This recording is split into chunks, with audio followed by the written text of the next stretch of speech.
కంపెనీని ఫామ్ చేయడానికి మనకి తెలిసిన 4 స్టెప్స్ ఏంటి? ఫస్ట్ స్టెప్ వచ్చేసి ప్రమోషన్, సెకండ్ స్టెప్ వచ్చేసి రిజిస్ట్రేషన్, థర్డ్ స్టెప్ వచ్చేసి capital subscription and fourth step commencement of business. So మనం ఈ ఫార్మేషన్ ఆఫ్ ఏ కంపెనీలో 3 స్టెప్స్ కంప్లీట్ చేసుకున్నాం. Promotion, registration, capital subscription. Last step ఉండిపోయింది కమెన్స్మెంట్ ఆఫ్ బిజినెస్. ఓకేనా? So commencement of business అనే స్టెప్లో ఇప్పుడు మనం ఉన్నాం. So heading commencement of business. ఓకేనా?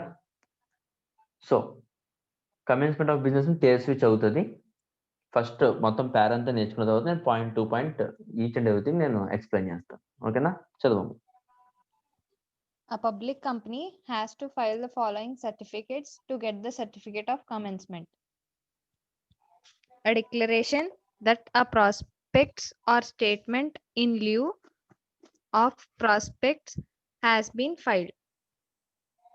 A declaration that directors have taken up their qualification shares and paid them. A declaration that minimum subscription amount has been allotted and collected. A statutory declaration by secretary of the company or a director that all the formalities relating to the commencement of business are duly complied with. A scrutiny is made by the registrar with all the documents and issues a certificate of commencement of business if he satisfied himself that all the formalities are in order and the legal formalities are completed. The process of a company formation comes to an end with the issue of this certificate. Documents to be prepared while formation of a company. The important documents to be prepared by a company for its formation are discussed below. Memorandum of Association, Articles of Association, Prospectus. So మనకి ఇందులో memorandum of association ఏంటి తెలుసమ్మా? ఏంటి చెప్పండి అది? Rules and regulations with outside world. ఓకేనమ్మా? మరి articles of association అంటే ఏంటి? మరి same rules and regulations within the organisation. Within the organisation అయితే ఏఓఏ, అవుట్ సైడ్ వరల్డ్ అయితే మెమరాండమ్ ఆఫ్ అసోసియేషన్. మరి ప్రాస్పెక్టస్ అంటే అర్థం ఏంటి? మీనింగ్ ఏంటి చెప్పడం? ప్రాస్పెక్టస్ మీనింగ్ ఏంటో చెప్పండి ఎవరన్నా.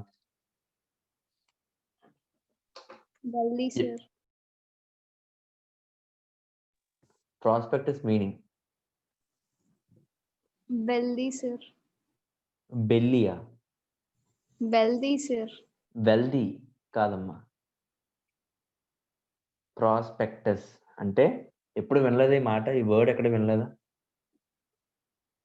ఓకే. ఏదమ్మా? Wish you A happy and prosperous అని చెప్తారు. అది ప్రాస్పరస్ వేరు, ఇది ప్రాస్పెక్టస్.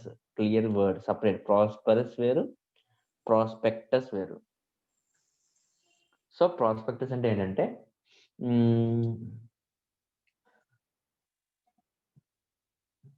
ఒక ఏదైనా కాలేజ్ కానీ, ఏదైనా ఒక కంపెనీ కానీ, లేదా ఏదైనా ప్రొడక్ట్ కానీ మీ వరకు దాని ఇన్ఫర్మేషన్ తీసుకురావాలి అంటే ఆ పర్టికులర్ కాలేజ్, ఆ పర్టికులర్ కంపెనీ, ఆ పర్టికులర్ ప్రొడక్ట్ ఏం చేస్తారు? మీ వరకు ఇన్ఫర్మేషన్ తీసుకురావడానికి. నాదో కాలేజ్ ఉంది, జాయిన్ అవ్వండి, నా దగ్గర ఈ కోర్స్ బాగుంటుంది, నాదో కంపెనీ ఉంది, ఆ కంపెనీలో షేర్స్ కొనండి, లేదా నా ప్రొడక్ట్ వాడండి, నా దగ్గర ప్రొడక్ట్ ఉంది, ఆ ప్రొడక్ట్ ఇన్ని యూజెస్, ఇన్ని అడ్వాంటేజెస్ ఉన్నాయి, ఆ ప్రొడక్ట్ని కొనుక్కోండి అని చెప్పి ఒక ప్రొడక్ట్ కానీ, ఒక కంపెనీ కానీ, ఒక కాలేజ్ కానీ మీ వరకు దాని ఇన్ఫర్మేషన్ తీసుకురావాలి అంటే ఒక పని చేస్తాయి. అవి ఏం చేస్తాయి? ఏమైనా ఐడియా ఉందా? అడ్వర్టైజ్మెంట్ చేయడానికి ఎన్ని టైప్స్ వాడుతుంది అది? మీడియంస్, ఎన్ని టైప్స్ ఆఫ్ మీడియంస్ వాడుతుంది? ఎవరన్నా ఒక్కొక్కరు ఒకటి చెప్పండి, ట్రై చేయండి అట్లీస్ట్ మీ వరకు రావడానికి. అదనమాట ప్రాస్పెక్టస్ అంటే. ఏం చెప్పారు? పాంప్లెట్ అన్నారు కదా. ప్రాస్పెక్టస్ అంటే అదే.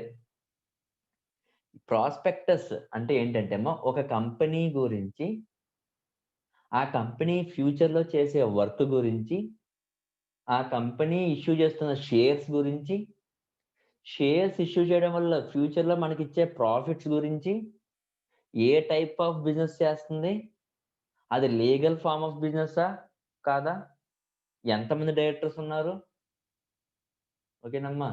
ఇలాంటి డీటెయిల్స్ అన్నీ కూడా, ఒక కంపెనీకి సంబంధించిన డీటెయిల్స్ అన్నిటిని పీపుల్ని అట్రాక్ట్ చేయాలి అంటే ఎందులో ఎందులో ప్రింట్ చేస్తారంటే, ఏ ఫార్మాట్ లో ప్రింట్ చేస్తారంటే ప్రాస్పెక్టస్ అంటారు. సింప్లీ మీరు అర్థం చేసుకోవాల్సిందే పాంప్లెట్. ఓకేనా, పాంప్లెట్. సో ఇప్పుడు అర్థమైందా? Documents to be prepared while formation of a company. ఒక కంపెనీని ఫార్మ్ చేయాలి అంటే కంపెనీ ఏమేమి డాక్యుమెంట్స్ ప్రిపేర్ చేయాలంట? Number 1 memorandum of association prepare చేయాలి.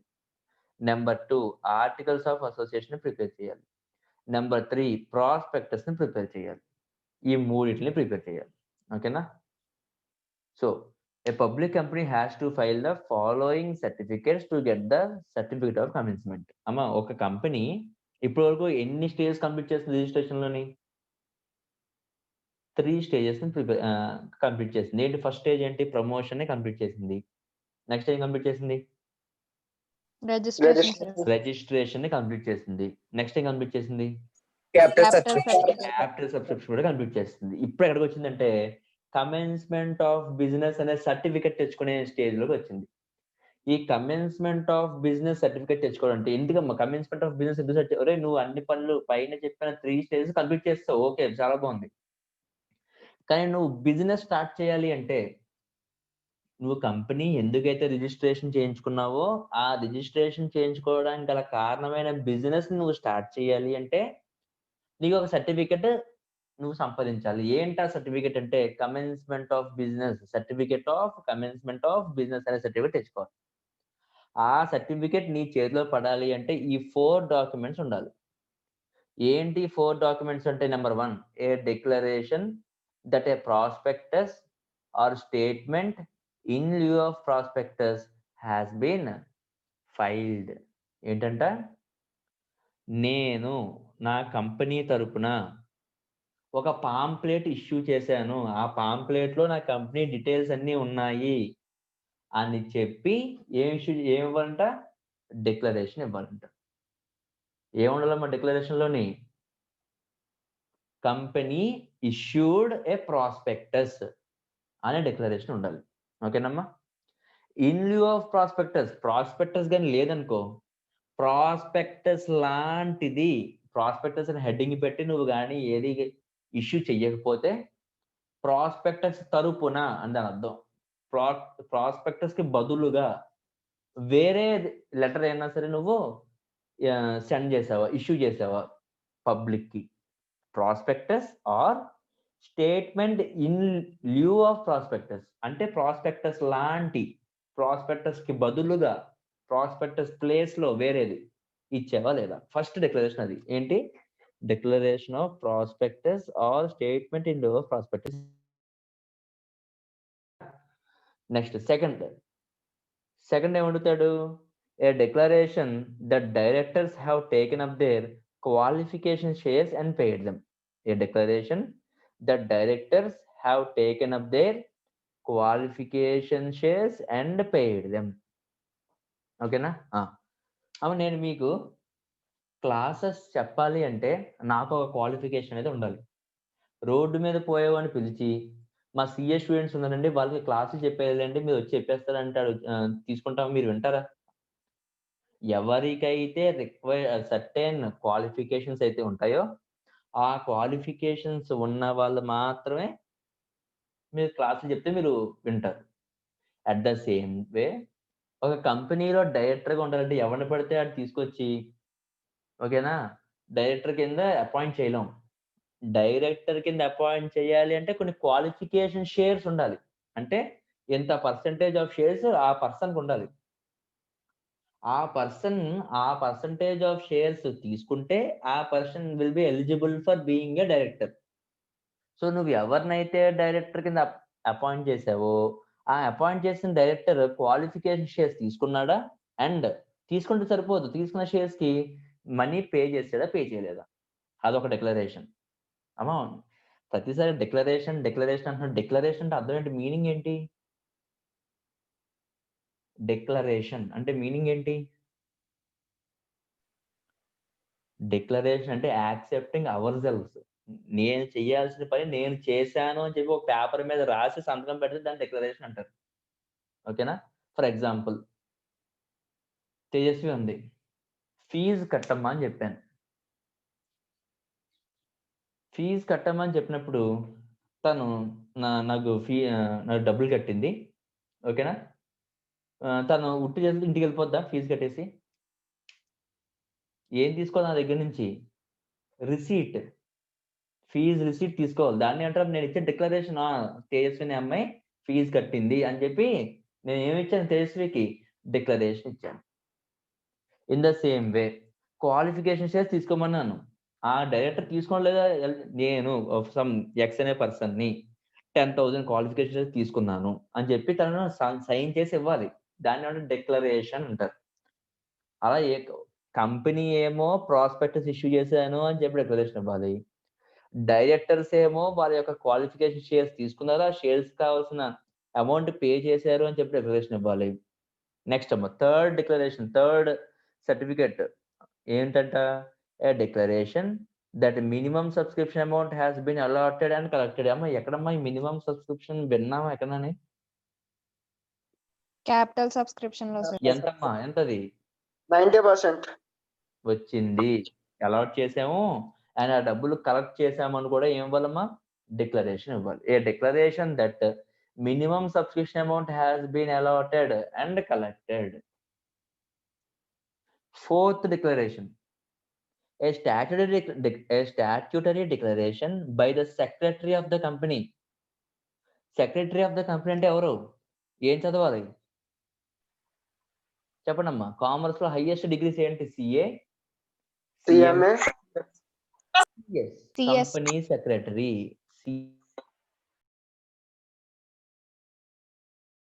By the secretary of the company or a director. Director అవ్వాలంటే ఏముండాలి? Qualification shares. అది క్వాలిఫికేషన్ షేర్స్ ఉండాలి.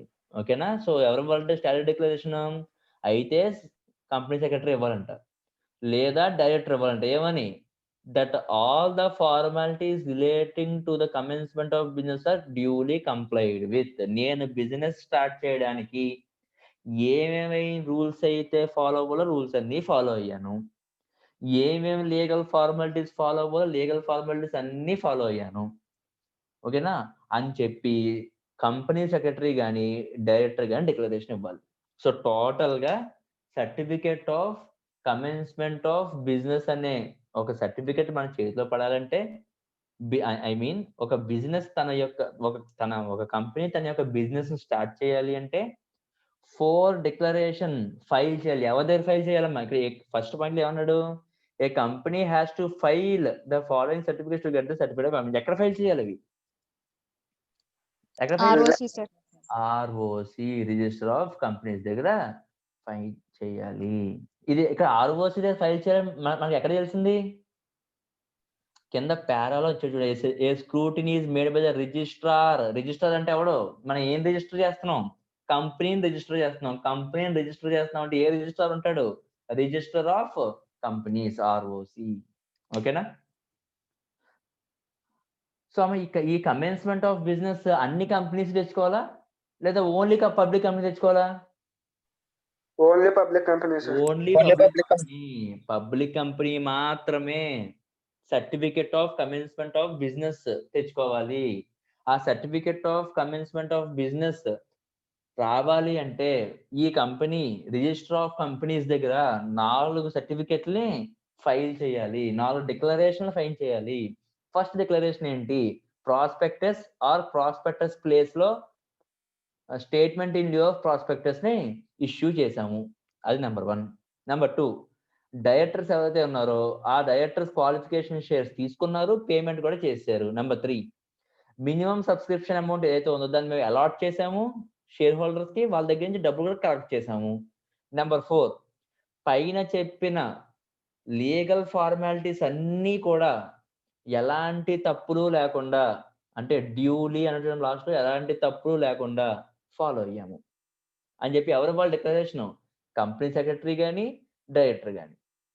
ఇవన్నీ జరిగితే అప్పుడు ఏం జరుగుతుందంట, వెంటనే ఇచ్చారు ఇంకా స్క్రూటినీ. స్క్రూటినీ అని ఆల్రెడీ మీనింగ్ చెప్పాను. Checking, sir. ఏనమ్మా స్క్రూటినీ అంటే? చంద్రరావు ఏదో చెప్పు కరెక్ట్. Checking, sir. అది చెకింగ్. మనం పైన ఇచ్చినవన్నీ కూడా చెక్ చేస్తారంటే ఎవరు చెక్ చేస్తారు? రిజిస్ట్రార్. ఏ registrar? Register of companies, ROC check చేస్తుంది అనమాట. A scrutiny is made by the registrar with all the documents and issues a certificate of commencement of business. ఊరికి ఇచ్చాడు, ఎప్పుడు ఇస్తాడంట? If he satisfied himself that all the formalities are in order and the legal formalities are completed, the process of company formation comes to an end with the issue of this certificate. So పైన చెప్పినవన్నీ కూడా scrutiny చేసేది ఎవరమ్మా? Check చేసేది ఎవరమ్మా? Registrar. ఎవరు registrar? Register of company check చేస్తాడు. ఎప్పుడైతే ఆ రిజిస్ట్రార్ సాటిస్ఫై అవుతాడో, ఏమని సాటిస్ఫై అవ్వాలి? మనం ఏవైతే లీగల్ ఫార్మాలిటీస్ ని ప్రిస్క్రైబ్ చేసామో వాటిని అన్నిటినీ కూడా ఈ పర్టికులర్ కంపెనీ డ్యూలీ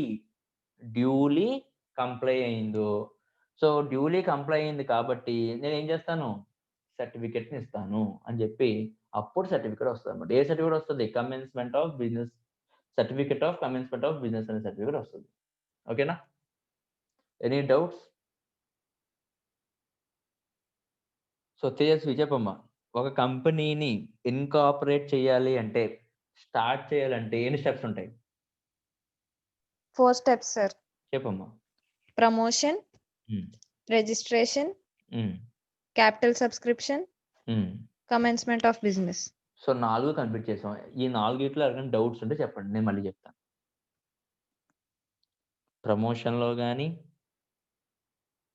రిజిస్ట్రేషన్లో కానీ, క్యాపిటల్ సబ్స్క్రిప్షన్లో కానీ, కమెన్స్మెంట్ ఆఫ్ బిజినెస్లో కానీ డౌట్స్ ఏమంటే మళ్ళీ చెప్తాను. ఒకసారి చూసి ఫాస్ట్గా చెప్పండి.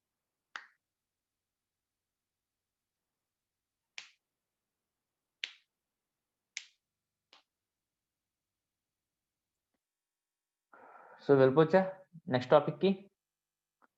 సో నెక్స్ట్ టాపిక్లో ఏంటంటే, ఇప్పటివరకు మనం నేర్చుకున్నాం కదా, MOA, AOA, ప్రాస్పెక్టస్, వీటిని ఎలాబరేట్ వేలో మనకి కింద ఇచ్చాడనమాట. సో ఫస్ట్ MOA చదువుతాం, నెక్స్ట్ AOA చదువుతాం,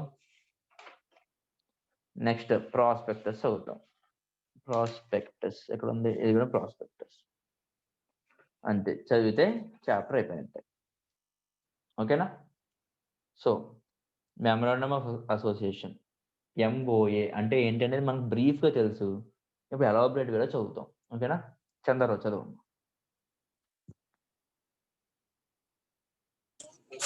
Meaning, the memorandum of association is a constitution of the company. It is the character of the company. It provides the foundation on which. It is the charter of the company. Okay. Charter of the company. It provides the foundation on which the company's structure is built. It defines the scope of company's activities as well as its relations with the outside world. The purpose of memorandum is to be enable the shareholders, creditors, and these who deal with company to know what is the permitted range of the activities of the enterprise. Next, definition. Definition. Section 228 of the Companies Act defines memorandum has the memorandum of association of the company as originally framed or as elected from time to time in presence of any previous company law or of this act. The pursuance of any previous company laws or of this act. Pursuance. Okay, next. Pursuance. The memorandum of association must be signed by a at least 7 members in case of public limited company and 2 members in case of private limited company. It is the basic document of the company. It cannot be changed easily. So it should be prepared very carefully. The contents of memorandum of association known as clauses are explained in section B of Act. They are clauses of memorandum of association.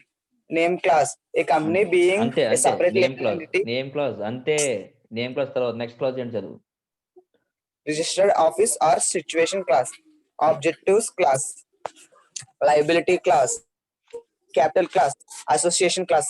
అంతే అయిపోయింది MOA అంటే already మనకు తెలిసిందే మళ్ళీ చెప్పాడు ఏంటి ఒక కంట్రీకి కాన్స్టిట్యూషన్ ఎలాగో ఒక కంపెనీకి అలాగే కాన్స్టిట్యూషన్ ఏంటి అంటే ఎంఓఏ ఏముంటదంటే ఎంఓఏలోని రూల్స్ అండ్ రెగ్యులేషన్స్ ఉంటాయంట ఏం రూల్స్ అండ్ రెగ్యులేషన్స్ ఉంటాయి ఒక కంపెనీ అవుట్ సైడ్ వరల్డ్ తో ఎలా బిహేవ్ చేయాలి ఒక కంపెనీ అవుట్ సైడ్ పర్సన్స్ తో అవుట్ సైడ్ వరల్డ్ తో ఎలా బిహేవ్ చేయాలి అనే రూల్స్ అండ్ రెగ్యులేషన్స్ ఉండే ప్లేస్ నే ఉంటాం ఎంఓఏ అంటాం ఓకేనా అవుట్ సైడ్ వరల్డ్ అంటే ఎవరు share holders creditors and those who deal with company to know what is the permitted range of activities of the enterprise అమ్మా ఈ లైన్ కి మీకు అర్థం తెలియాలి and those who deal with company అంటే ఇంకా షేర్ హోల్డర్స్ క్రెడిటర్స్ కాదు ఇంకా ఎవరైతే బయట వాళ్ళు కంపెనీతో డీల్ చేస్తారో వాళ్ళందరితోటి కంపెనీ ఎలా ఉండాలి అనే రూల్స్ అండ్ రెగ్యులేషన్స్ చెప్పే ప్లేస్ ని ఎంఓఏ అంటారు అక్కడ వరకు ఓకే తర్వాత చూడండి ఇది important to know what is the permitted range of activities of the enterprise అంటే అర్థం ఏంటి కంపెనీ ఎంత దూరం వరకు వెళ్ళొచ్చు ఓకేనమ్మా ఫర్ ఎగ్జాంపుల్ నేను చెప్తాను చూడండి ఎంఓఏలోని క్యాపిటల్ క్లాజ్ అని క్లాజ్ ఉందా లేదా చూసి చెప్పండి ఎవరో క్యాపిటల్ క్లాజ్ నేను ఏం పెట్టానంటే companies capital should be 5 lakhs అని పెట్టానమ్మా companies capital should be 5 lakhs అని పెట్టాను నేను 3 lakhs క్యాపిటల్ తీసుకోవక్కర్లేదా కంపెనీ క్యాపిటల్ 3 lakhs కింద ఫిక్స్ చేయొచ్చా నేను ఎంఓఏలో ఎంత పెట్టాను 5 lakhs అని పెట్టాను నేను 3 lakhs ఫిక్స్ అయ్యొచ్చా మాట్లాడమ్మా No, sir. ఫిక్స్ అయ్యొచ్చు 3,50,000 ఫిక్స్ అయ్యొచ్చా లేదా Yes, sir. 4 lakhs Yes, sir. 4,50,000 Yes, sir. 5 lakhs Yes, sir. 5 lakh 1 rupee No, sir. అది అంటే ఎంఓఏలో ఎంత వరకు వెళ్ళొచ్చు పర్మిటెడ్ రేంజ్ అండర్లైన్ చేయడం very important permitted range of activities so ఎంఓఏలో ఏముంటదంట ఎంత వరకు అని నీకు డెడ్ లైన్ ఇస్తుందంట ఎంఓఏ అంతకు మించి ఉండకూడదు అంత లోపు నువ్వు ఏం చేసినా పర్లేదు అర్థమైందా లేదా సో 5 lakhs అని చెప్పినప్పుడు 5 lakhs దగ్గర ఆగిపోవాలి అంతే నేను 5,50,000 తీసుకుంటాను 6 lakhs తీసుకుంటాను 7 lakhs తీసుకుంటాను అంటే కుదరదు ఓకేనా నెక్స్ట్ అమ్మా డెఫినిషన్ సో ఎంఓఏలో ఉన్న డెఫినేషన్ ఏంటో చూద్దాం the memorandum of association of a company as originally framed or as altered from time to time in pursuance of any previous company laws or of this act అమ్మా MOA ఒకసారి రాసుకున్నాను అమ్మా 5 lakhs రాసుకున్నాను ఇంకా నా జీవితాంతం 5 lakhs ఉంచాలా కావాలంటే ఏం చేసుకోవచ్చు ఎవరైనా చెప్పండి అమ్మా అండర్లైన్ చేశాను Altered from time to time. From time to time ఓకేనమ్మా సో మనం ఏం చేసుకోవచ్చు అప్డేట్ చేసుకోవచ్చు మన ఎంఓఏని so number of shareholders పెరుగుతున్నారు డబ్బులు ఇచ్చేవాళ్ళు పెరిగారు 5 lakhs దగ్గర ఎందుకు రిస్ట్రిక్ట్ చేసుకోవాలి నేను మార్చుకుంటాను ఎంఓఏని 10 lakhs పెట్టుకున్నాను మార్చాను అనమాట ఇప్పటి వరకు 5 lakhs ఉంది కంపెనీలో ఇప్పుడు ఎంఓఏ నేను మారుస్తున్నాను 5 lakhs నుంచి ఇంకో 5 lakhs యాడ్ చేసి 10 lakhs క్యాపిటల్ ఉండొచ్చు నా కంపెనీలోని అని చెప్పి నేను ఫిక్స్ చేసుకున్నాను చేసుకోవక్కర్లేదా originally framed or as altered from time to time ఎలా అన్నా చేసుకోవచ్చు ఓకేనా in pursuance of any previous company laws or of this act ఓకేనా next the memorandum of association must be signed by అమ్మ మనకు ఆల్రెడీ సిగ్నేటరీస్ తెలుసు. Private కంపెనీలో ఎంతమంది సిగ్నేచర్ చేయాలి డాక్యుమెంట్స్ మీద? 2 or 1, sir. 2 or 1. Old act అయితే 2 మెంబర్స్, న్యూ యాక్ట్ అయితే 1 మెంబర్ సరిపోతాడు. మరి పబ్లిక్ కంపెనీలో 7 members. members. సేమ్ ఇక్కడ కూడా చూడండి, the memorandum of association must be signed by at least 7 members in case of a public limited company and 2 members, ఇక్కడ మార్చుకున్నామా, 2 members in case of private limited company in old law and in present law it is 1 member. Next, it is the basic document of the company. ఒక bike road మీద bike మీద వెళ్ళే person కి basic document ఏముండాలి? Driving licence, RC book. License ఉండాలి. In the same way company start చేయాలంటే basic document ఏముండాలంట? MOA ఉండాలంట.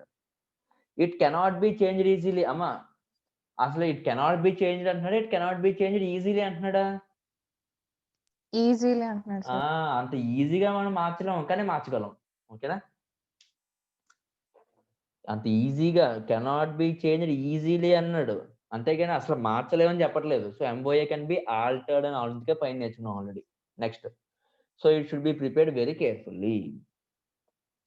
సో ఎంఓఏ డెఫినేషన్ అర్థం కాకపోతే చెప్పండి, నేను మళ్ళీ చెప్తాను. సో తేజస్వి, నేను కొన్ని క్వశ్చన్స్ అర్థం చెప్పమ్మా. ఎంఓఏ అంటే సింపుల్ గా ఒక వర్డ్ లో చెప్పాలంటే నువ్వేం చెప్తావు? Rules and regulations with out side world, sir. Okay. Next, Chandra Rao, ఒక కంట్రీకి కాన్స్టిట్యూషన్ ఎలాగో ఒక కంపెనీ కూడా కాన్స్టిట్యూషన్ అవసరం లేదా? అవసరం. దాని పేరేంటి? MOA, sir. ఎంఓఏ. ఓకేనా? Next, Abhiram, out side world కి ఒక 3 ఎగ్జాంపుల్స్ చెప్పు. అవుట్ సైడ్ వరల్డ్ అనే పదానికి ఒక 3 examples. Suppliers, sir. Suppliers, customers,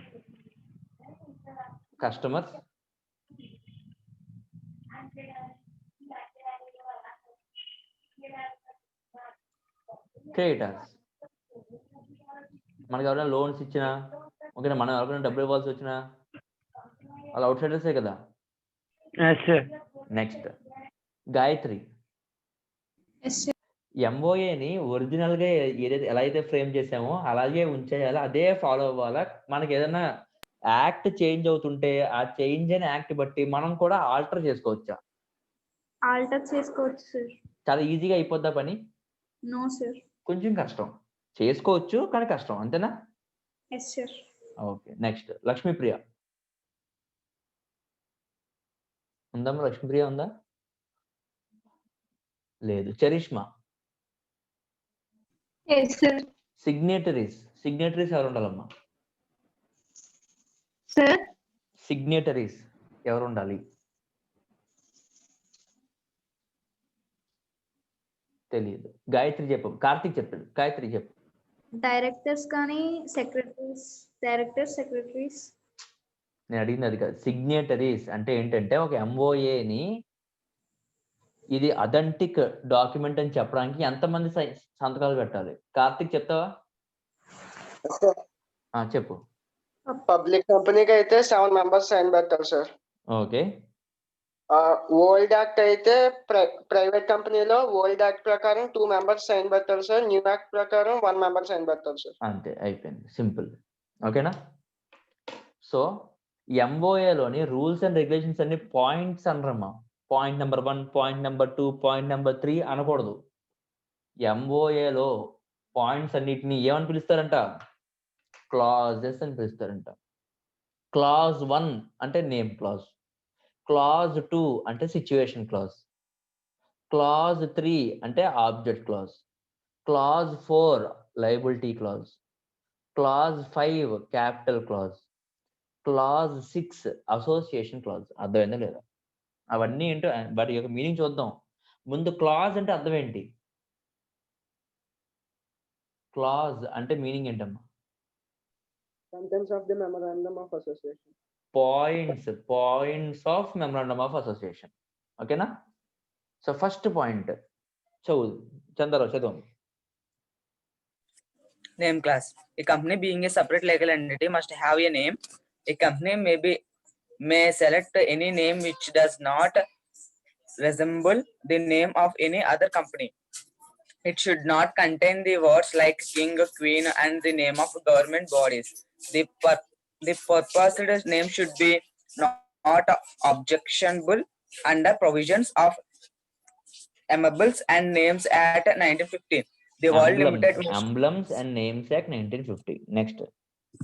the word limited must be used at the end of the name of public company and private company used by a private companies. So ఎంఓఏలో first క్లాజ్లో చెప్పిన clause ఏంటంటే name clause. అంటే ఒక కంపెనీకి ఉండే name ఎలా ఉండాలి అనే రూల్ ఎక్కడ చెప్పారు? నేమ్ క్లాజ్ చెప్పారమ్మా. ఎలా ఉండాలంట ఆ నేమ్ అనేది? A company being a separate legal entity must have a name. Company అనేది కూడా ఒక ఆర్టిఫిషియల్ పర్సన్ అన్నాం కాబట్టి ఒక న్యాచురల్ పర్సన్కి ఎలా అయితే నేమ్ పెడతారో ఆర్టిఫిషియల్ పర్సన్ కూడా అలాగే నేమ్ పెట్టండి అంటున్నాడు. A company being a separate legal entity must have a name. అది number 1. Number 2, a company may select any name which does not resemble the name of any other company. మనం ఒక company పేరు ఏదైతే పెట్టుకున్నామో same అలాంటి పేరు ఇంకోటి పెట్టుకుంటే మనకి ఎలా అయితే కోపం వస్తుందో వేరే కంపెనీ యొక్క నేమ్ని మనం కాపీ కొట్టకూడదు అని చెప్తున్నాడు. రిలయన్స్ అనే కంపెనీ ఆల్రెడీ మంచి పేరున్న కంపెనీ. నేను మళ్ళీ ఇప్పుడు కాకినాడలో రిలయన్స్ అని స్టార్ట్ చేశాను, మాడు వచ్చి నా మీద కేసేస్తాడు. సో వేరే కంపెనీ యొక్క పేరుతో రిజంబుల్ అవ్వకూడదు, దగ్గరగా ఉండకూడదు. అది నెంబర్ 2. నెంబర్ 3 ఏమంటున్నాడు? It should not contain the words like a king, queen and name of the government bodies etcetera. ఓకేనమ్మా. భారత్ పెట్రోలియంస్ అని ఆల్రెడీ ఒక ఇండియాకి సంబంధించిన కంపెనీ పేరు ఉంది. ఇప్పుడు నేను పెట్రోల్ బంక్ పెట్టి భారత్ పెట్రోల్ బంక్ అని నేను పెట్టుకోకూడదు. ఎందుకంటే it is resembling my government, it is resembling our country. అలాంటి పేర్లు పెట్టుకోకూడదు. ఓకేనమ్మా. లేదు కింగ్ మన కింగ్డమ్ అనుకోమ్మా, కింగ్ నేమ్ కానీ క్వీన్ నేమ్ కానీ ఉండకూడదు. ఎందుకంటే ఆ కంపెనీని చూసి జనాలు ఏమనుకుంటారు, ఓహో ఈ కంపెనీ ఆ క్వీన్ కి లేదా కింగ్ కి సంబంధించిందేమో, ఆ ప్రెసిడెంట్ కి ఆ ప్రైమ్ మినిస్టర్ సంబంధించిందేమో, లేదా ఈ కాంగ్రెస్ పార్టీకి ఆర్ ఈ ఇండియన్ గవర్నమెంట్ కి సంబంధించిన కంపెనీ ఏమో అని చెప్పి వాళ్ళు డీవియేట్ అయ్యే అవకాశం ఉంది. కాబట్టి వాళ్ళ పేర్లతోటి ఎలాంటి నేమ్స్ ఉండకూడదు అని చెప్తున్నాడు. ఇంకోటి ఏమంటున్నాడు? The proposed name should not be objectionable under the provisions of emblems and names act 1950. Already మనకు తెలిసింది. మనం కంపెనీకి ఒక పేరు పెట్టామంటే అది ఎంబ్లమ్స్ అండ్ నేమ్స్ యాక్ట్ 1950కి విరుద్ధంగా ఉండకూడదు, దాన్ని ఫాలో అవుతూ ఉండాలి. ఓకేనా. నెక్స్ట్ ఇది కూడా మనకు తెలుసు. నెక్స్ట్ పాయింట్ కూడా మనకు తెలుసమ్మా. ఏంటి? ఒకవేళ మన కంపెనీ కానీ పబ్లిక్ కంపెనీ అయితే కంపెనీ పేరు పక్కన లిమిటెడ్ అనే పదం ఉండాలి. ఫర్ ఎగ్జాంపుల్ నేను ఒక పబ్లిక్ కంపెనీ పెట్టాను, మధు లిమిటెడ్ అని ఉండాలి. ఓకేనా. లేదు నేను ఒక ప్రైవేట్ కంపెనీ పెట్టాను, అప్పుడు నా పేరు పక్కన మధు ప్రైవేట్ లిమిటెడ్ అని ఉండాలి. ఏబిసి లిమిటెడ్ అన్నాను, ఏబిసి లిమిటెడ్ అన్నాను, అప్పుడు మీరు వెంటనే దాన్ని పబ్లిక్ కంపెనీ అనుకుంటారా, ప్రైవేట్ కంపెనీ అనుకుంటారా? Public company. Public company. అది తెలుసుకోవాలన్నమాట. In the same way ABC private limited అన్నాను, ఇదే కంపెనీ ప్రైవేట్ కంపెనీ సార్. ఆ డిఫరెన్షియేషన్ తెలియాలి అంటే ఆ వర్డ్స్ సఫిక్స్ కింద పెట్టాలి. ఓకేనా. సో నేమ్ కి సంబంధించిన రూల్స్ అండ్ రెగ్యులేషన్స్ చెప్పే క్లాజ్ ఏమంటారమ్మా? నేమ్ క్లాజ్ అంటారు. Next situation clause. కంపెనీని ఎక్కడ సిచ్యువేట్ చేశారు, కంపెనీని ఎక్కడ సిచ్యువేట్ చేశారంటే ఎక్కడ రిజిస్టర్ ఆఫీస్ ఉంటే అక్కడ కంపెనీ ఉన్నట్టు, అందుకే దాన్ని registered office or situation clause అన్నారు. ఓకేనా.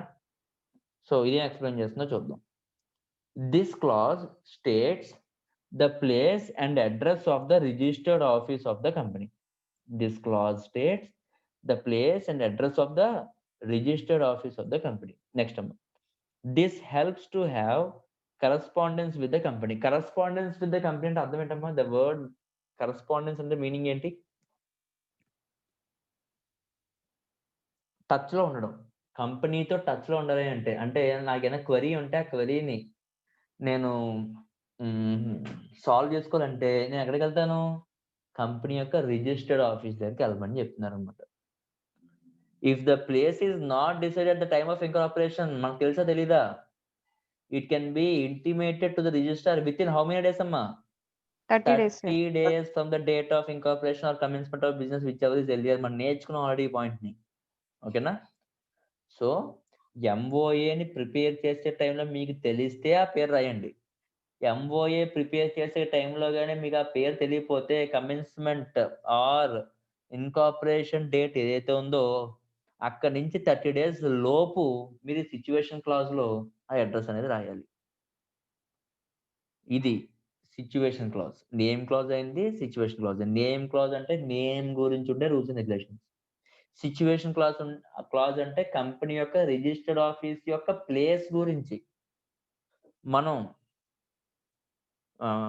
మనకి చెప్పే రూల్స్ అండ్ రెగ్యులేషన్స్ ఆ సెకండ్ క్లాజ్ లో ఉంటాయి. థర్డ్ క్లాజ్ తేజస్వి చదువుతుంది, చదవమ్మా. Objects clause. This clause defines the sphere of activities of the company. It also determines the powers of the company. This clause may be considered as the core of memorandum of association because it sets out the objects of which a company is formed. This clause contains main objects, other objects. This clause offers protection to the shareholders and creditors by ensuring that the funds are not going to be risked. Object అంటే ఏంటమ్మా? తేజస్వి, నువ్వు scholars college లో join అవ్వడం గల నీ objective ఏంటి? CA అవ్వడానికి sir. అంటే ఏంటి? ఆబ్జెక్ట్ అంటే ఏంటమ్మా? మన అల్టిమేట్ గోల్. ఈ బిజినెస్ పెట్టాము అంటే, ఈ కంపెనీని మనం స్టార్ట్ చేసామంటే ఈ కంపెనీ ఏ పని చేస్తుంది, ఏ గోల్ ని సాధించడానికి ఈ కంపెనీ పెట్టాము అని అవుట్ సైడ్ వరల్డ్ కి చెప్పే క్లాజే ఆబ్జెక్ట్ క్లాజ్ అనేది.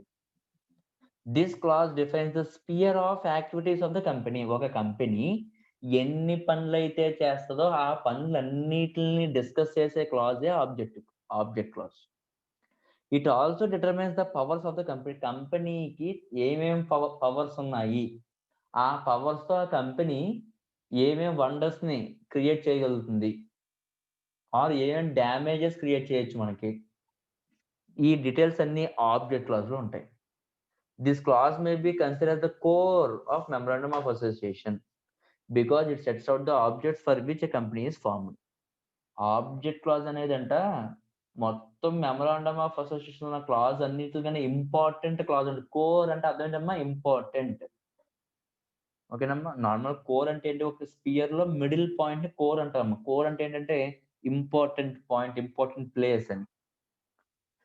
మెమరాండమ్ ఆఫ్ అసోసియేషన్ లో మనం 6 క్లాజెస్ నేర్చుకున్నాం. 6 క్లాజెస్ లోని ఆబ్జెక్ట్ క్లాజ్ అనేది వెరీ ఇంపార్టెంట్ క్లాజ్ అంటే, ఎందుకంటే కంపెనీ అనేది అసలు ఎందుకు ఫామ్ అయింది అని మనకి చెప్పే క్లాజే ఈ ఆబ్జెక్ట్ క్లాజ్. ఈ క్లాజ్ లో 2 సబ్ క్లాజ్ ఉంటాయమ్మా. This clause contains sub clause A, sub clause B. Sub clause A లో మెయిన్ ఆబ్జెక్టివ్స్ ఉంటాయి, సబ్ క్లాజ్ బి లో అదర్ ఆబ్జెక్టివ్స్ ఉంటాయి. నా మెయిన్ ఆబ్జెక్టివ్ ఏంటంటే మా పెట్రోల్ ని తయారు చేయడం. అది ఏ క్లాజ్ ఎక్కడ ఉంటుందమ్మా? సబ్ క్లాజ్ ఏలో ఉంటుంది.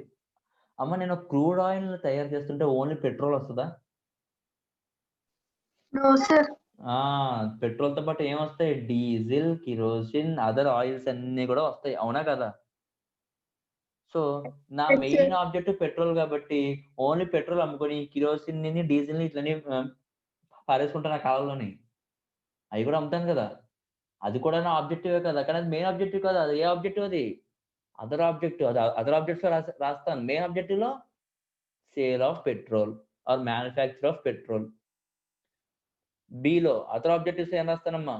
Diesel, kerosene etcetera. అర్థమవుతుందా? ఎగ్జాంపుల్ చెప్తున్నాను నేను ఇదంతా, ఓకేనా? Next, this clause offers protection to the shareholders and creditors by ensuring that the funds are not going to be risked. Okay, అవును. ఇప్పుడు నేను ఇంతకు ముందే చెప్పాను, నా మెయిన్ ఆబ్జెక్టివ్ ఏంటి బిజినెస్ ది? పెట్రోల్ మ్యానుఫ్యాక్చరింగ్, అవునా? ఇప్పుడు పెట్రోల్ మ్యానుఫ్యాక్చరింగ్ నా మెయిన్ ఆబ్జెక్టివ్ అని చెప్పి నేను జనాలకి వడ్డీలు మీ దగ్గర నుంచి అంటే షేర్ హోల్డర్స్ నుంచి దగ్గర నుంచి డబ్బులు తీసుకొని అదర్ పీపుల్కి వడ్డీకి డబ్బులు ఇస్తున్నాను అనుకోమ్మా, మీరు ఊరుకుంటారా? ఫర్ ఎగ్జాంపుల్ తేజస్వి ఉంది, లేదా చంద్రరావు ఉన్నాడు. నేను పెట్టిన కంపెనీ పెట్రోల్ మ్యానుఫ్యాక్చర్ చేస్తుందేమో, బోల్డంత ప్రాఫిట్లు వస్తే ఆ ప్రాఫిట్స్ ని ఎంజాయ్ చేద్దాం అని చెప్పి తేజస్వి, చంద్రరావు నా కంపెనీలో ఇన్వెస్ట్ చేశారు. నేనేం చేస్తున్నాను, పెట్రోల్ తయారు చేయడం మానేసి వీళ్ళ దగ్గర డబ్బులు తీసుకుని జనాలకు వడ్డీలకి డబ్బులు ఇస్తున్నాను. వీళ్ళు ఊరుకుంటారా?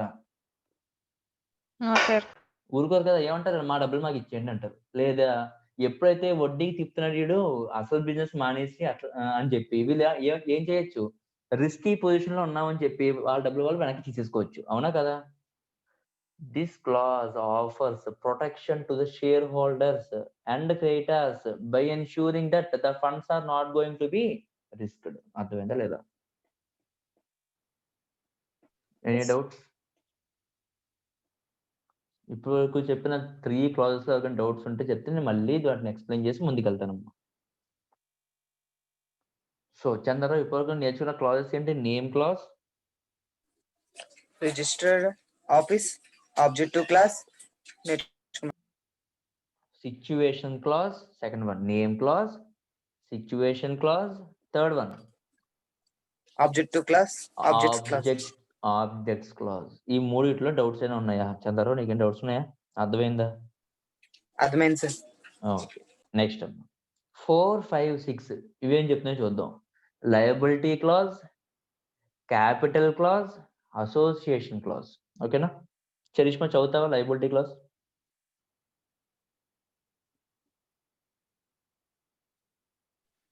Yes, sir. Liability clause. This clause contains the nature of liability of its members. It states that the liability of the members is limited to the value of shares held by them. It means that members are liable only the unpaid balance of their shares and not further else. అమ్మ, కంపెనీలోని liability లిమిటెడా అన్లిమిటెడా? Limited sir. Limited sir. Limited కదా. So Tejaswi, Hemanth, Abhiram, Lakshmipriya వీళ్ళందరూని Madhu limited అనే company ఉందమ్మా. ఆ కంపెనీలోని షేర్ హోల్డర్స్. ఓకేనా? తేజస్వి 10 షేర్స్ కొంది, హేమంత్ 5 షేర్స్ కొన్నాడు, అభిరామ్ 2 షేర్స్ కొన్నాడు, లక్ష్మీప్రియ 1 షేర్ కొంది. ఓకేనా? ఒక్కొక్క షేర్ వాల్యూ వచ్చేసమ్మా 100 రూపీస్. ఈ 100 రూపీస్ నేను ఒకేసారి తీసుకోను.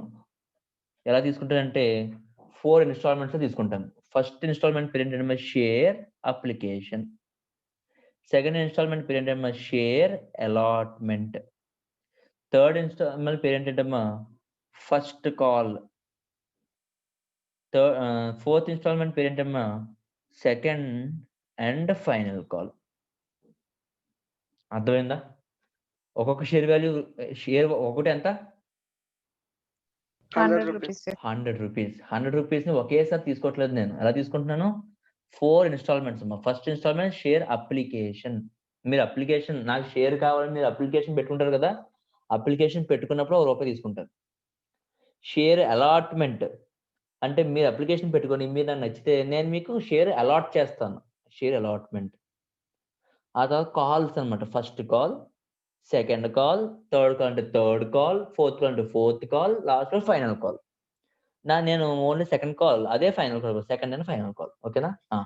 షేర్ అప్లికేషన్ పెట్టుకునే టైంలో 20 రూపీస్ తీసుకుంటాను మీ దగ్గర నుంచి. షేర్ అలాట్మెంట్ టైంలో 30 రూపీస్ తీసుకుంటాను మీ దగ్గర నుంచి. ఫస్ట్ కాల్ టైంలో 25 రూపీస్ తీసుకుంటాను మీ దగ్గర నుంచి. సెకండ్ కాల్ టైంలో 25 రూపీస్ తీసుకుంటాను మీ దగ్గర నుంచి. టోటల్ సరిపోయింది 100 రూపీస్. సరిపోయింది. ఓకేనా? ఇప్పుడు చెప్పండి అమ్మా, నేను ఎప్పటివరకు పిలిచానంటే షేర్ అలాట్మెంట్ వరకు కూడా మీ దగ్గర డబ్బులు తీసుకున్నాను. అంటే తేజస్వి ఎంత డబ్బులు పేమెంట్ చేసింది నాకు? 10 షేర్స్ ఇంటూ 50 అంటే ఎంత పే చేసింది 500. ఇంకా అన్పెయిడ్ ఎంత ఉంది అన్పెయిడ్ మళ్ళీ 10 ఇంటూ 50 రూపీసే 500 అంతేనమ్మా కాదు అర్థమైందా మీకు నేను చెప్తుంది ఎస్ సార్ అర్థమైంది సార్. Yes, sir.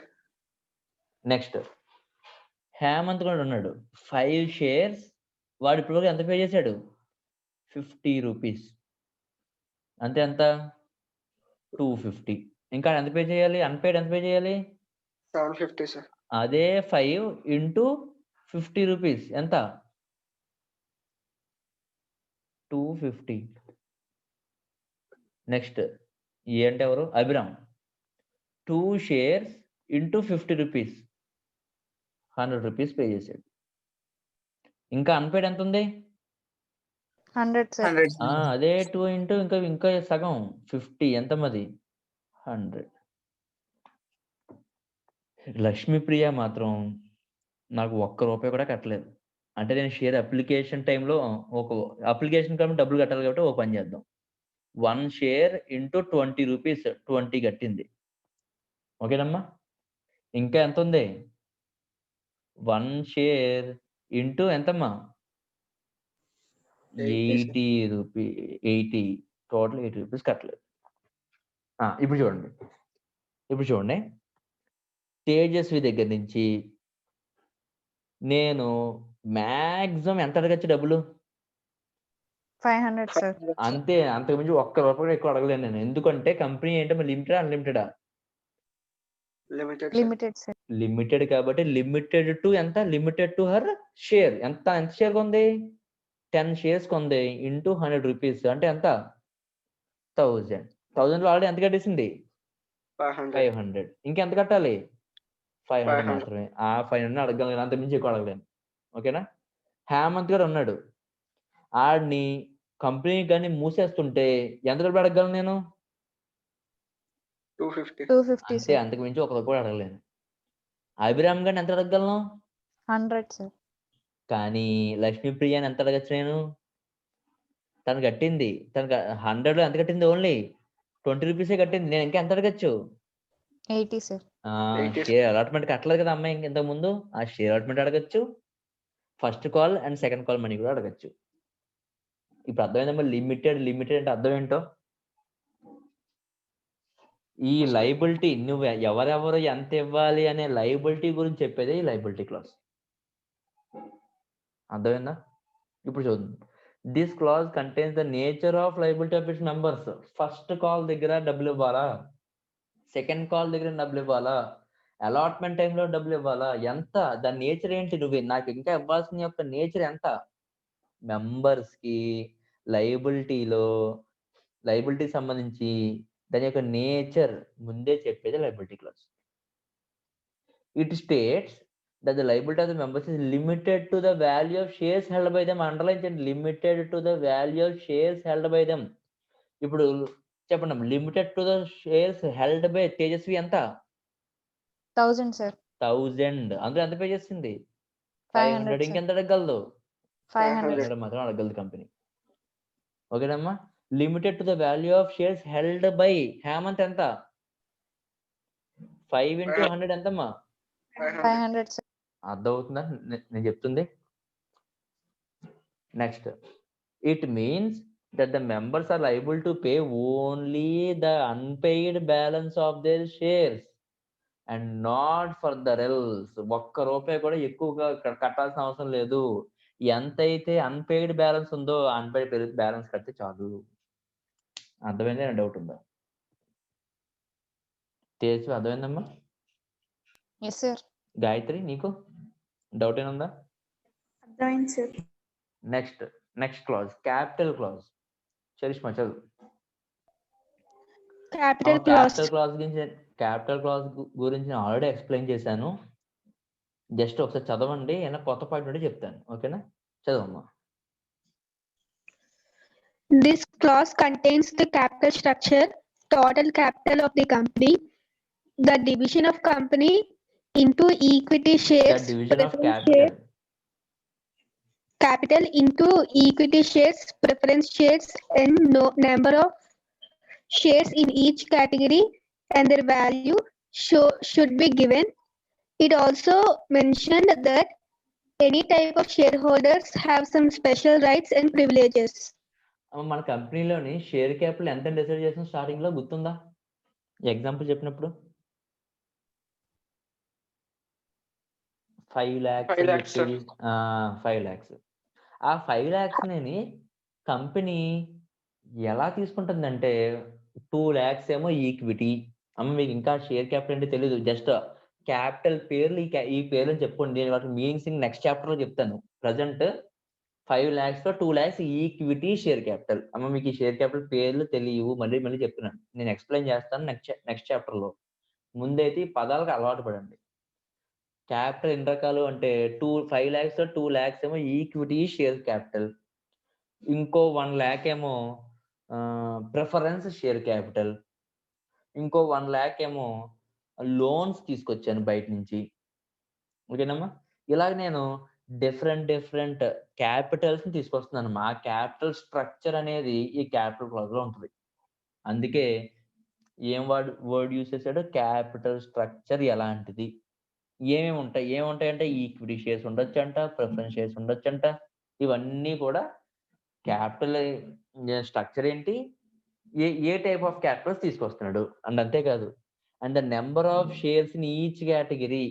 ఈక్విటీ షేర్స్ ఎన్ని నెంబర్ ఆఫ్ షేర్స్ ఇష్యూ చేశాను, ప్రిఫరెన్స్ షేర్స్ ఎన్ని ప్రిఫరెన్స్ షేర్స్ ఇష్యూ చేశాను, వాట్ ఎవర్ కేటగిరీస్ అన్ని కూడా ఈ క్యాపిటల్ క్లాజ్ లో పెడతానంట. చూడండి. And the number of shares in each category and their value. ఇందాక నేను తేజస్వికి, హేమంత్ కి వీళ్ళకి ఇచ్చిన వాల్యూ ఎంత? షేర్ వాల్యూ ఎంత? ఒక్కొక్క షేర్ వాల్యూ ఎంత? 100, sir.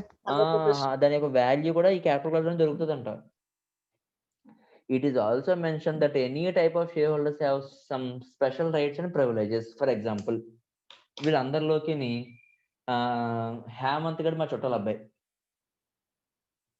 హేమంత్ ఇదే షేర్ హోల్డర్, వాడు మా రిలేటివ్ అని రాస్తానా? అలాంటివి రాయకూడదు. స్పెషల్ రైట్స్ కానీ ప్రివిలేజెస్ కానీ. అంటే ఫర్ ఎగ్జాంపుల్ ఏదన్నా ఒక రైట్ ఇచ్చాను అనమాట. ఏంటంటే ఈ ప్రిఫరెన్స్ షేర్ హోల్డర్స్ మెషినరీ మీద రైట్ ఉంది. అంటే ఏంటి? రేపు పొద్దున్న డబ్బులు కట్టలేకపోతే ప్రిఫరెన్స్ షేర్ హోల్డర్స్ ఏం తీసుకెళ్ళిపోవచ్చు? మెషినరీని తీసుకెళ్ళిపోవచ్చు. ఇలాంటి రైట్స్ ఇచ్చాను నేను బాబా. అండ్ సెక్యూరిటీకి, నా బిజినెస్ లో బిల్డింగ్ మీద సెక్యూరిటీ పెట్టుకోండి, నా బిజినెస్ లో ల్యాండ్ సెక్యూరిటీ పెట్టుకోండి అని చెప్పి నేను మీ దగ్గర డబ్బులు తీసుకున్నాను. అలాంటి రైట్స్ కానీ అలాంటి ప్రివిలేజెస్ కానీ ఏమైనా మీకు ముందుగా ఇస్తుంటే వాటి యొక్క డీటెయిల్స్ రాసి ఉంచుకోండి అని చెప్తున్నాడు. ఓకేనా? సో ఈ డీటెయిల్స్ అన్ని క్యాపిటల్ గురించి మనం ఎప్పుడు డిస్కస్ చేసుకునే డీటెయిల్స్ అన్ని ఎక్కడ ఉంటాయి? క్యాపిటల్ క్లాజ్ లో ఉంటుంది. ఏమి ఉంటాయి క్యాపిటల్ క్లాజ్ లో డీటెయిల్స్? ఫస్ట్ డీటెయిల్, అసలు క్యాపిటల్ స్ట్రక్చర్ ఏంటి అనేది ఉంటుంది. నెక్స్ట్ డీటెయిల్, అసలు ఎలాంటి types of division of capital, ఈక్విటీయా ప్రిఫరెన్సా. నెక్స్ట్, ఎన్ని నెంబర్ ఆఫ్ షేర్స్ ఇస్తున్నావు ఏమేమి కేటగిరీలో, ప్రిఫరెన్స్ షేర్ కేటగిరీలో ఎన్ని షేర్స్ ఇస్తున్నావు, ఈక్విటీ షేర్ క్యాపిటల్ కేటగిరీలో ఎన్ని షేర్స్ ఇస్తున్నావు, and their value. Preference shares 10 rupees దా, 20 రూపీస్ దా, ఈక్విటీ షేర్స్ 100 రూపీస్ దా, 500 రూపీస్ దా, ఏంటి ఆ వాల్యూ కూడా అందులోనే దొరుకుతుంది, క్యాపిటల్ క్లాజ్ దొరుకుతుంది.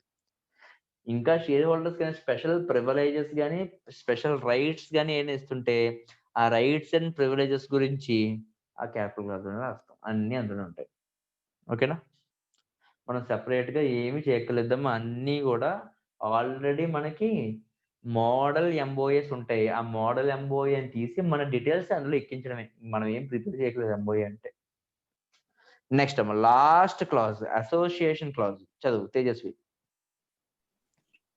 This clause contains the name of the signatories to the memorandum of association. ఎవరమ్మా సిగ్నేటరీస్?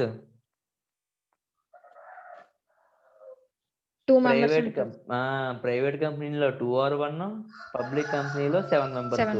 వాళ్ళ యొక్క డీటెయిల్స్ అన్ని ఈ అసోసియేషన్ క్లాజ్ లో రాయాలన్నమాట. ఓకేనా? 1, 2, 3, 4, 5, 6, 7 రామారావు, అప్పారావు, పుల్లారావు వీళ్ళ యొక్క పేర్లు, వాళ్ళ కంపెనీలో వీళ్ళు ఏమవుతారు, వాళ్ళ యొక్క సంతకాలు, అంతే అయిపోయింది. ఓకేనా? Next, The full addresses and occupations of subscribers and witnesses are also given.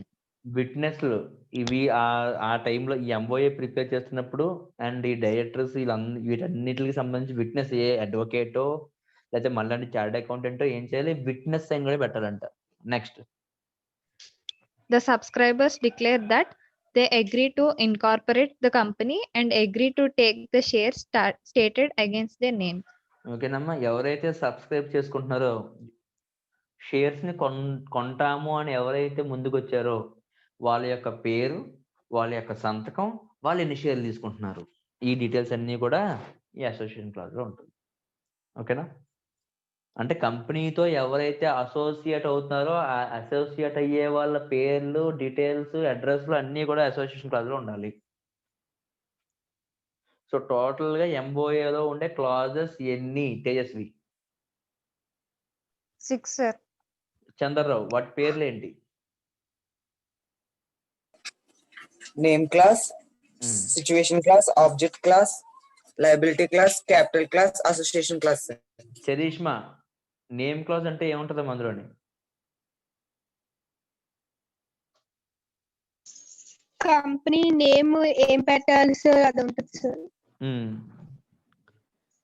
ఇంకా company name of the government కానీ కింగ్ నేమ్ కానీ క్వీన్ నేమ్ కానీ పెట్టకూడదు సార్. ఓకే. అలాగే ఒక కంపెనీ నేమ్ వేరొక కంపెనీ అంటే 2 కంపెనీస్ నేమ్స్ ఒకటే అవ్వకూడదు సార్. ఓకే, వేరే కంపెనీ పేరు రిజంబుల్ అవ్వకూడదు. Yes sir. ఇంకా మనం కంపెనీకి పెట్టిన name emblems and names act 1950 అందులో ఉన్న రూల్స్ తో ఫాలో అయి ఉండాలి సార్ మన నేమ్. ఓకే. ప్రిఫిక్స్ ఏముండాలి? ప్రిఫిక్స్ సఫిక్స్ ఏముండాలి? సఫిక్స్ ఒకవేళ పబ్లిక్ లిమిటెడ్ కంపెనీ అయితే పబ్లిక్ కంపెనీ అయితే లిమిటెడ్ అని ఉండాలి. ఓకే. కంపెనీ లిమిటెడ్ కంపెనీ అని ఉండాలి సార్. ఓకే. కార్తీక్ ఉన్నాడా? Yes sir. సిచ్యువేషన్ క్లాస్ గురించి చెప్తావా? Yes sir. ఆ కంపెనీ యొక్క రిజిస్టర్ ఆఫీస్, ఆ కంపెనీ యొక్క అడ్రస్ సిచ్యువేషన్ క్లాజ్ లో మెన్షన్ చేసి ఉంటారు సార్. ఓకే. మనం ఇన్కార్పొరేషన్ చేస్తున్నప్పుడు ఈ రిజిస్టర్ ఆఫీస్ యొక్క రిజిస్ట్రేషన్ ఆఫీస్ యొక్క అడ్రస్ ఇవ్వకపోతే ఇన్కార్పొరేషన్ చేసిన డేట్ కి 30 days లోపు ఇవ్వాలి సార్. ఓకే. నెక్స్ట్ క్లాజ్ ఏంటమ్మా గాయత్రి? Objects class sir. ఏముంటది అందులో? ఆబ్జెక్ట్స్ క్లాస్ అనేది ఒక కంపెనీ యొక్క ఆబ్జెక్ట్ డిఫైన్ చేస్తుంది సార్. దాని ఎన్ని ఆబ్జెక్ట్స్ ఉండొచ్చు కంపెనీకి? Main objects, other objects, 2 objects ఉంటాయి సార్. ఓకే. ఈ ఆబ్జెక్ట్స్ అన్నీ కూడా ఎవరిని ప్రొటెక్ట్ చేస్తున్నాయి? షేర్ హోల్డర్స్ ని, క్రెడిటర్స్ ని ప్రొటెక్ట్ చేస్తాయి సార్. సింపుల్ గా అవుట్ సైడ్ వరల్డ్ ని ఈ ఆబ్జెక్ట్ క్లాజ్ అనేది ప్రొటెక్ట్ చేస్తుంది, అంతేనా? Okay. Next Tejaswi, liability clause అంటే? లయబిలిటీ మన కంపెనీ తీసుకున్న లయబిలిటీ ఏ నేచర్ తో ఉన్నది చెప్తుంది సార్. ఒక్కొక్క షేర్ హోల్డర్ దగ్గర నుంచి ఇంకా ఎంత మనీ కంపెనీ ఆఫ్ అడగగలతో చెప్తుంది sir. Okay. Abhiram, capital clause?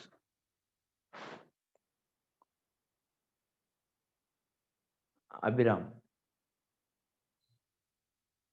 Chandra Rao, capital clause?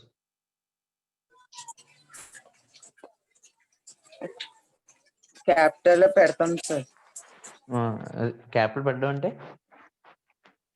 అంటే షేర్స్ ఇష్యూ చేసి క్యాపిటల్ చేస్తాం సార్ బిజినెస్ లో.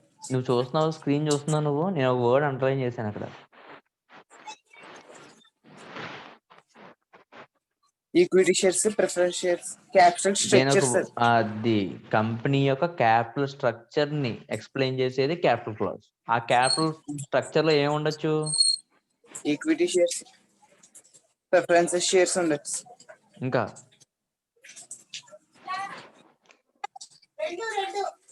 ఇంకా number of shares in each category ఉండొచ్చు. ఈచ్ షేర్ యొక్క వాల్యూ, ఇవన్నీ డీటెయిల్స్ క్యాపిటల్ క్లాజ్ లో ఉంటాయి. ఓకేనా? ఇంకొక మెయిన్ పాయింట్ వదిలేసాం లాస్ట్ లో, ఏముంటాయి ఇంకా ఏముండొచ్చు అంటే టైప్స్ ఆఫ్ ఒక వస్తువుని ఇంకేముండొచ్చు? స్పెషల్ రైట్స్, ప్రివిలేజెస్ ఇవ్వచ్చు షేర్ హోల్డర్స్. ఏ షేర్ హోల్డర్ కన్నా స్పెషల్ రైట్ గానీ ప్రివిలేజ్ గానీ ఇస్తుంటే వాటి యొక్క డీటెయిల్స్ కూడా ఈ క్యాపిటల్ క్లాస్ లో ఉంటుంది. Agreements. ఓకేనా? Yes, sir. ఓకేనా? Yes, sir. Next Gayatri, association class. Association class అంటే కంపెనీతో దానికి ఉన్న అసోసియేషన్ ని డిఫైన్ చేస్తారు సార్. కంపెనీతో ఉండే అసోసియేషన్ డిఫైన్ చేస్తుంది ఎవరికి? Share holders. Share holders. ఇంకో ఇక్కడ వాడిన పేరు ఏంటంటే ఇంకా షేర్ హోల్డర్స్ అవ్వలేదు కాబట్టి సబ్స్క్రైబర్స్. సబ్స్క్రైబర్స్ షేర్స్ కొనుక్కుంటే అప్పుడు ఏమవుతారు? Share holders. ఓకేనా? సో సిగ్నేటరీస్, ఎవరైతే సిగ్నేటరీస్ ఉంటాయో ఆ సిగ్నేటరీస్ యొక్క సైన్స్ కూడా ఉండాలి. ఎవరా సిగ్నేటరీస్? ఎంతమంది ఉండాలి? ప్రైవేట్ కంపెనీ అయితే 1 మెంబర్, పబ్లిక్ కంపెనీ అయితే 7 మెంబర్స్. 7 మెంబర్స్. ఓకేనా? వాళ్ళ పేర్లు, వాళ్ళ అడ్రస్లు, వాళ్ళు ఏమేమి షేర్లు తీసుకుంటున్నారు. ఓకేనా? అలాగే విట్నెస్ ఎవరైతే ఉన్నారో ఈ మొత్తం తత్వం రిజిస్ట్రేషన్ అంతా దగ్గర ఉండి చూస్తున్న ఒక సిఏ గానీ, ఒక అడ్వకేట్ గానీ, ఒక సిఎస్ గానీ, వీళ్ళందరూ కూడా విట్నెస్లు అంటారు. మా విట్నెస్ల యొక్క అడ్రస్లు, వాళ్ళ యొక్క ఆక్యుపేషన్స్ కూడా అసోసియేషన్ క్లాజ్ లో రాయాలి. ఓకేనా? లాస్ట్ లో ఇంకొక పని ఉంది. ఆ పని ఏంటి? ఈచ్ అండ్ ఎవ్రీ సబ్స్క్రైబర్ ఎన్ని షేర్లు తీసుకుంటున్నాడు, ఆ షేర్లు నెంబర్ ఆఫ్ షేర్స్ ఎన్ని, అండ్ వాళ్ళ యొక్క పేర్లు ఏంటి. ఓకేనా? అగైనెస్ట్ దేర్ నేమ్స్, అంటే వాళ్ళ పేర్లు రాస్తారు కదా. ఫర్ ఎగ్జాంపుల్ సుబ్బారావు ఒక 30 షేర్స్ తీసుకున్నాడు. ఓకేనా? అలాగా మధు సార్ ఒక 40 షేర్స్ తీసుకున్నాడు. తేజస్వి వీళ్ళు తీసుకున్నాడు. ఇంగ్లీష్ సార్ 10 షేర్స్ తీసుకున్నారు అని చెప్పి మొత్తం ఇవన్నీ కూడా ఏం చేయాలి? అసోసియేషన్ క్లాజ్ లో వాళ్ళ పేరు పక్కనే వాళ్ళు తీసుకున్న షేర్లు కూడా స్టేట్ చేయాలి, నెంబర్ ఆఫ్ షేర్స్. ఓకేనా? ఎంఓఏ అనే కాన్సెప్ట్ ఇంకా ఎవరికైనా అర్థం కాకపోయినా, ఎంఓఏ లో ఉన్న క్లాజెస్ ఎవరికైనా అర్థం కాకపోయినా అడగచ్చు. క్లాజెస్, ఎంఓఏ లో ఉండే క్లాజెస్ అర్థమైనయమ్మా? ఏమైనా డౌట్స్ ఉన్నాయా?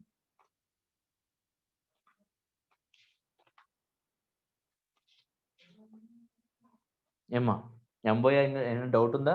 మళ్ళీ చెప్పాలా? చంద్రరావు అర్థమైందా ఎంఓఏ? చంద్రరావు, తేజస్వి అర్థమైందా? ఓకే. అన్ని చాలా జాగ్రత్తగా చదువుకోవాలమ్మా. క్లాస్ అయిపోయిన వెంటనే ఇంకొకసారి అన్ని చదువుకొని ఈచ్ అండ్ ఎవ్రీ వర్డ్ కి అర్థం తెలుసుకోవాలి. అర్థం తెలియకపోతే నెక్స్ట్ రోజు క్లాస్ లో అర్థాన్ని ఖచ్చితంగా తెలుసుకోండి. కంపెనీస్ అన్ని వచ్చినట్టే, అన్ని అర్థమైనట్టు ఉంటాయి, కానీ మర్చిపోతారు. చాలా కన్ఫ్యూజన్ గా ఉండే టాపిక్ ఏమైనా ఉంది అంటే సోల్ ప్రొప్రైటర్ ఈజీ, కోఆపరేటివ్స్ ఈజీ, పార్ట్నర్షిప్ ఇవన్నీ కూడా కొద్ది గొప్ప గుర్తుంటాయి. కంపెనీలో ఉండే టర్మ్స్ కానీ, కంపెనీ గురించి తెలుసుకున్న ప్రతిదీ మీకు కొత్త, అన్ని తెలిసినట్టు ఉంటుంది. ఏమీ అర్థం కాదు, అన్ని మర్చిపోతారు. సో మీరు ఏం చేయాలి? నీట్ గా మళ్ళీ కూర్చొని క్లాస్ అయిపోయిన తర్వాత ప్రతిదీ చదవాల్సిందే. ఓకేనా? సో రేపు క్లాస్ లో ఏఓఏ కంప్లీట్ చేస్తాం అనుకోమ్మా. రేపు క్లాస్ లో AOA, difference between MOA and ఏఓఏకి ఎంఓఏకి డిఫరెన్స్, ఈ డిఫరెన్స్లు. Next prospectus. ఈ ప్రాస్పెక్టస్ కంటెంట్స్, ప్రాస్పెక్టస్ ఉన్నాయి. ప్రాస్పెక్టస్ కంప్లీట్ చేసుకుంటే మొత్తం అయిపోయినట్టే, చాప్టర్ కంప్లీట్ అయిపోద్ది.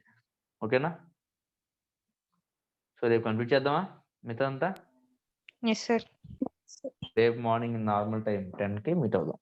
రేపు కొంచెం ఎక్కువ టైం పడుతుందమ్మా, 10 to 11:30. 11:30 వరకు మీకు ఏమైనా క్లాస్ ఏమైనా ఉన్నాయా? వేరే క్లాస్ ఏమైనా ఉన్నాయా?